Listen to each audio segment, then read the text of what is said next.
આગળ વાત કરીએ ભરૂચના ઝઘડિયામાં ચૈતર વસાવાના લાફાકાંડનો વિવાદ સામે આવ્યો છે। મૃતકના પરિવારજન અને ચૈતર વસાવા વચ્ચે મારામારીનો વિવાદ, ટ્રેસપાસિંગ અને મારામારી અંગે પોલીસ ફરિયાદ દાખલ કરવામાં આવી છે। ફરિયાદ અંગે ધારાસભ્ય ચૈતર વસાવાનું નિવેદન, ચૂંટણી પરિણામ આવ્યું અને 3 ફરિયાદ દાખલ થઈ છે તેવી વાત ચૈતર વસાવાએ કરી છે।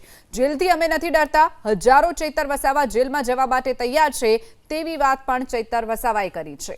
સવાલ એ થાય છે, કોઈ પણ ઘટના ઘટે, કોઈ મૃત્યુ પામે તો પ્રાથમિક તારણ મુજબ એવી કંપની પર એફઆઈઆર કરવી પડે, 0 હોર્સથી એફઆઈઆર કરવી પડે અને જે પણ જવાબદારો છે એની તપાસ કરીને એમના પર યોગ્ય કાર્યવાહી કરવાની જોગવાઈ હોય છે, જે પોલીસ પ્રશાસન દ્વારા કરવામાં આવેલ નથી। અને આ ઝઘડિયા પોલીસ લાજવાના બદલે ગાજી રહી છે અને ઉલટાનું અમારા પર, મારા સહિતના આગેવાનો પર 3 એફઆઈઆર કરી છે અને એ એફઆઈઆર પણ ગઈકાલના રિઝલ્ટ આવ્યા બાદ આજે કરી છે કે આ ચૈતરભાઈને પર એફઆઈઆર કરો એટલે એ ડરશે, દબાશે અને પછી આગળની કાર્યવાહી બધી ઠપ થઈ જશે અને અમે કંપનીવાળાને બચાવી લઈશું, એ પોલીસનું માનવું છે।